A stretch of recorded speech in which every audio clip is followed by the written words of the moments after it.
بسم اللہ الرحمن الرحیم نحمدہ ونصلی علی رسولہ الکریم۔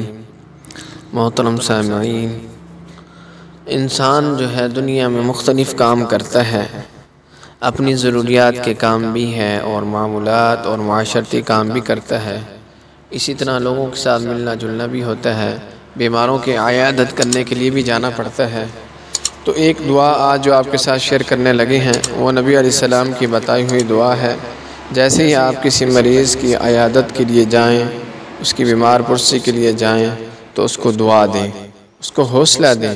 یہ نہیں ہے، حدیث پاک میں منع فرمایا ہے کہ بیمار کو جا کے تسلی دینی چاہیے، اس کو پریشان نہیں کرنا چاہیے، اس کے ساتھ ایسے الفاظ میں بات کرنی چاہیے تاکہ اس سے حوصلہ ہو، بھئی یہ بیماری آئی ہے آپ کے لیے تو اللہ تعالیٰ اس کو ضرور اس بیماری کو آپ سے دور کر دیں گے۔ اسی لیے ان کو دعائی کلمات کہنے چاہیے، دعائی کلمات کہنے چاہیے تاکہ اس کا حوصلہ افزائی بھی ہو اور اس کو یقین بھی ہو اللہ کی ذات پر۔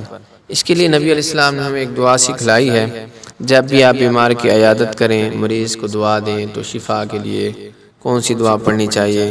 دنیا کے معاملات ہم جیسے کرتے ہیں تو ہمیں چاہیے کہ یہ دعائیں بھی ہم نے سیکھنی ہیں، اور سیکھ کر اگر ہم اس مریض کو دعا بھی دیں گے اس کو بھی فائدہ ہوگا اور ہمیں بھی فائدہ ہوگا۔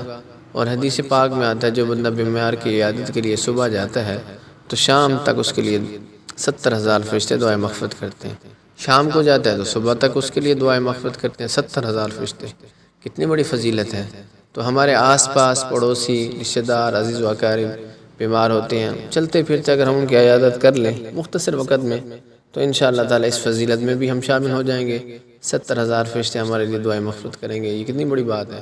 فرشتے جس کے لیے دعا کر دیں تو کتنی بڑی بات ہے۔ تو محترم سامعین، ہمیں بھی چاہیے کہ ہم ان اعمال کو کرنے والے بن جائیں۔ تو آپ کے ساتھ جو یہ وظیفہ اور دعا ہے نبی علیہ السلام والا وظیفہ اور دعا ہے، اپنی طرف سے ہم نہیں بناتے، ہماری کوشش ہوتی ہے کہ آپ کو وہ دعائیں بتائیں جائیں قرآن و حدیث سے جو ثابت ہوں، جو نبی علیہ السلام کی بتائی ہوئی ہوں۔ تو اس لیے میرے محترم بھائیو دوستو، یہ دعا سن لیں اور اس دعا کو یاد بھی کر لیں۔ انشاءاللہ تعالیٰ ہم اس دعا کو یاد بھی کریں گے اور جب بھی مریض کی عیادت کے لیے جائیں گے تو اس کو اس طرح سے دعا دیں گے۔ بسم اللہ الرحمن الرحیم لا بأس طہور ان شاء اللہ، لا بأس طہور ان شاء اللہ، لا بأس طہور ان شاء اللہ۔ دوبارہ پڑھتے ہیں تاکہ یاد ہو جائے۔